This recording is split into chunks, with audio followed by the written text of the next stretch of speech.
போலீஸுக்கும் வந்து ஒரு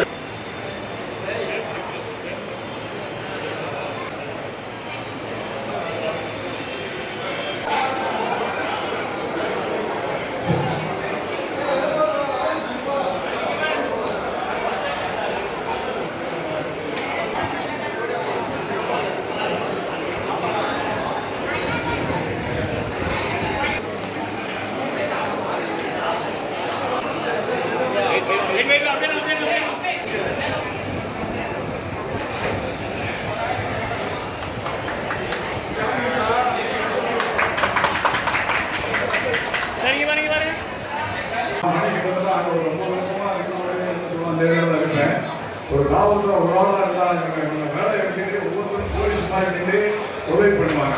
நம்ம வந்து ஒரு சின்ன மினிஸ்டர் மாதிரி தான் நாற்பது பெங்களூரில் 40 ஓட்டுநர் அத்தனை பேர் எனக்கு வயசு 60 வயசுல இந்த மாதிரி ஆட்டோ ஓட்டுநர்களை நான் சந்திச்சதில்லை. அத்தனை பேர் நான் பார்த்துருக்கேன், அத்தனை பேர் பேசுறதில்லை. ஆனால் என்னை பற்றி அவங்களுக்கு நல்லாவே தெரியும். அதே நான் சின்ன மினிஸ்ட்ரி போல தான் இவங்க அத்தனை பேர். அதனால் இவங்களுக்கு சிறந்தாச்சு நான் எப்பயுமே இந்த பணி பொதுமக்களுக்கோசரம் நாங்கள் இல்லைன்னா 2 பேருக்கு வண்டி ஓட்டாமல் வேலை செஞ்சுட்டு இருப்பாங்க. இந்த தமிழ்நாட்டிலே எந்த இடத்துலையும் யாருமே செய்ய மாட்டாங்க. ஆட்டோ வாங்கினாலே உங்க ஏதாவது எடுத்து போயிடுவாங்க, எங்கேயாவது கொண்டு விடுவாங்க. அதுக்கு நேரம் ஆப்போசிட்டாக எடுத்துக்கலாம் இந்த ஆட்டோ அத்தனை பேர் வேலை செஞ்சுட்டு இருக்காங்க. இது தொடர்ந்து வேலை செய்யுங்க. அதனுடைய தலைவர் அவங்களுக்கு நான் சிறந்தாங்க நன்றியை தெரிவித்துக் கொள்வேன். நான் வந்து 37 வருஷம் முடிச்சு ஓய்வு பெற்றவங்க. இந்த மாதிரி ஆட்டோ அவர்களை நான் சந்திச்சதே கிடையாது. சில நேரத்தில் நான் நினைப்பேன் நம்ம யாராவது ஒரு ஆட்டோவுக்கு கூட சேர்ந்துருவான்னு நினைச்சிருக்கேன். அவ்வளோதான். ஏன்னா அந்த மாதிரி ஒவ்வொருத்தரும் காவல்துறை மாதிரி தான் பணியாற்றிருக்காங்க. அதனால நான் வந்து சொல்றதுக்கு நம்பிக்கை இருந்தேன்.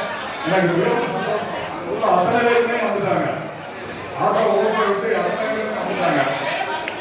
எனக்கு வந்து அதே போல அந்த பணியாற்ற காவல்துறை எனக்கு முன்னாடி உள்ள காவல்துறை அவங்க வந்து நல்ல முறையாக பணியாற்றி அவங்க அதே பணியை சிறந்த பொதுமக்களுக்கோசரம் அவங்க செஞ்சுக்கிட்டே இருக்கிறேன்.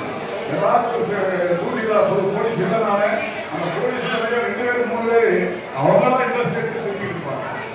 ஆமாம் விலங்குமுறை கூட எல்லாருமே தெரியும் நினைச்சுதான் பார்த்துக்கிறாங்க.